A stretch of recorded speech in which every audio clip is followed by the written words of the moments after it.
Yo guys, it's your boy Aries here. As you can see, we got a little bit of a fat drop. Um, Let me start off saying I can't thank you guys enough for the support.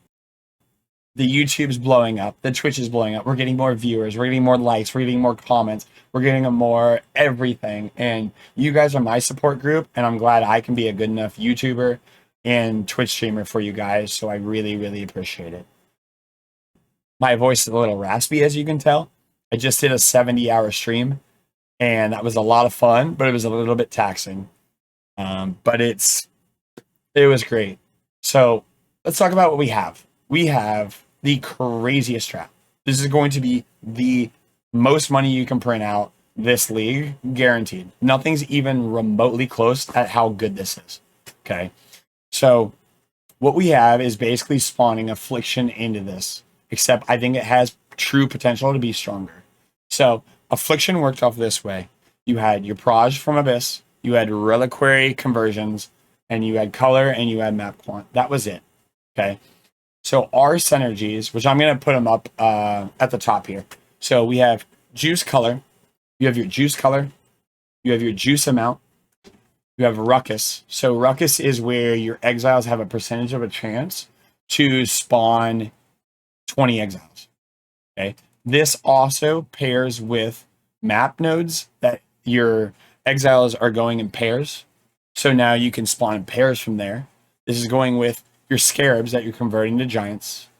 Now, this is also going with how many giants are going into rituals. Then you have Deli percentages. Since our map are 80%, or our maps are 8 modded Deli, you have 20 to 100% Deli. And then you have altars on top of that. You're talking, if you imagine a 12K Wisp map, 80% Deli with a ruckus, you had a good conversion rate of how many spawn in pairs. Now you had a good conversion rate of how many of your exiles spawn into giants. And you had really good altars and rarity. That's crazy. That's actually crazy. I've been magic finding a while, and I've never seen that many variables go.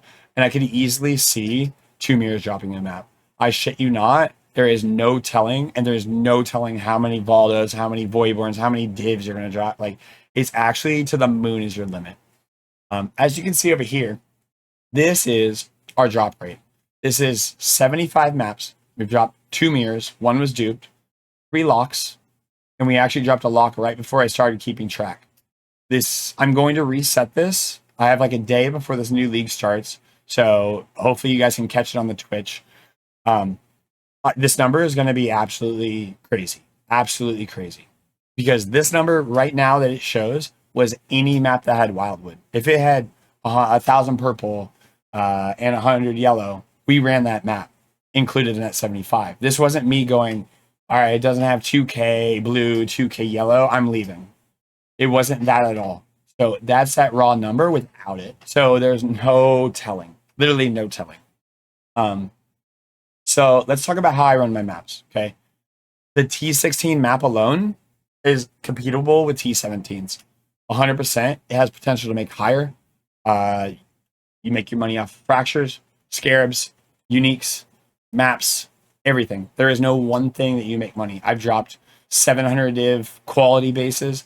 I've dropped 100 div corrupt implicits. I've dropped mage bloods. I've dropped mirrors. I've dropped locks. I've dropped anything and everything you can think of with huge amounts of constant money. And you have your sanctuaries. So first of all, the map itself, if you want to run it and ride it out, it's a great strat. Now, Wildwood, it's crazy. Crazy. So what I do is I start my map, run the boss. If the boss has an altar there or a ritual there, I will spawn that ritual. I do that. From this point, I go as fast as I can around the map. I'm looking for altars. So I'm zooming, making laps around the map. And while I'm doing this, I'm looking at my rituals, okay? I'm looking for giants.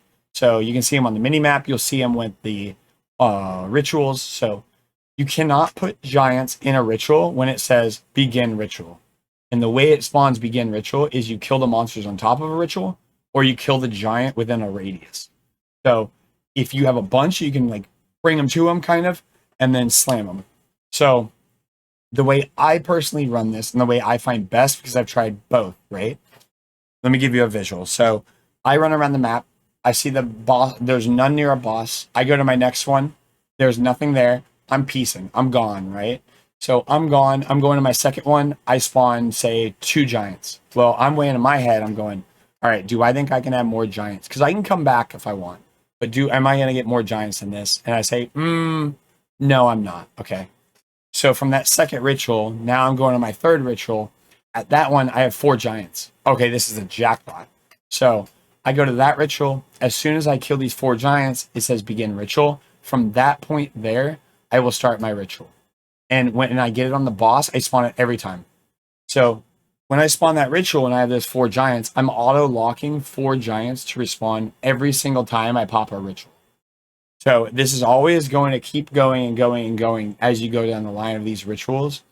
And that's the way I personally find best versus running around and trying to remember which one's which. I tried that, but it seemed a lot less consistent. I had my buddy try this strat. He's like, yeah, let me try. It wasn't, but 15 hours later or something like that the next day, that he dropped a mirror and a headhunter without any rarity. So if you have not dropped a mirror, this is 100%, you're going to have the chance to drop a mirror. 100%. This is absolutely crazy and probably the strongest thing I've seen.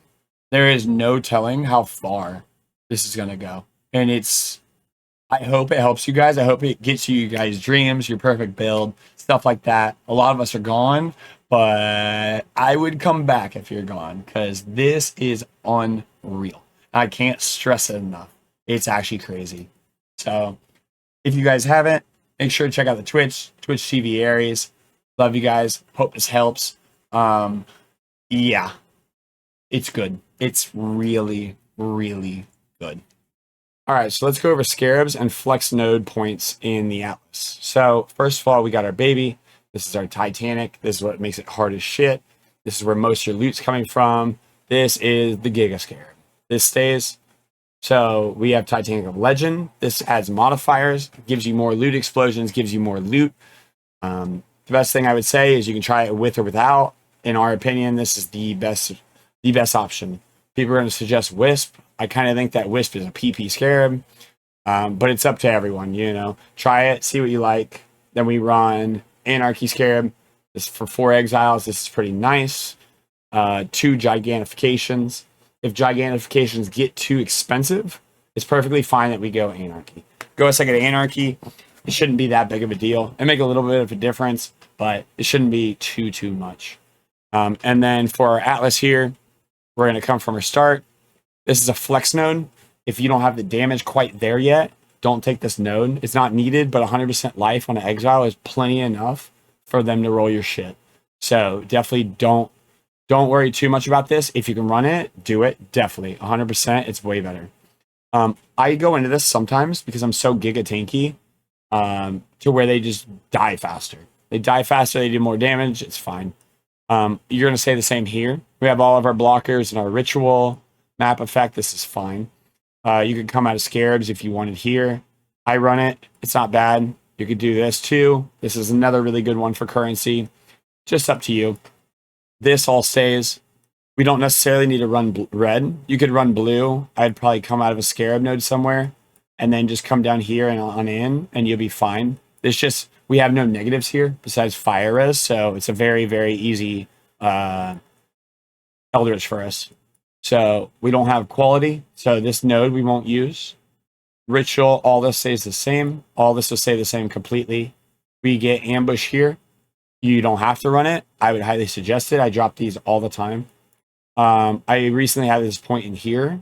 I don't suggest this 100%, but it seems like the best slot that I want to be in, and I'm trying it out, giving it a whirl. This is another flex node. If these guys are too hard for you, feel fine taking this out. You'll be okay. If you can run it, run it. And then we're just in Scarabs here. So that's that. And then if you guys are interested in what build I'm playing, this is my Strength Int KB stacker.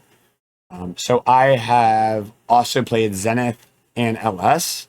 I'm really good at all 3 of these right now. So if you have any questions, anything like that, feel free. I know the ins and out of these builds. I have the mirror wand on me, I have the mirror helm on me, and I have the chest and the boots. And I'm planning on playing most, if not all, of this season. So you don't have to worry about not being able to get these items or building around something that's unreachable or giving you like a goal, so to speak. So these 3 are free mirror service for you guys. So if you guys need me, hit me up. I'm here for you guys. I want to give back to the community. You guys give to me. So love you guys.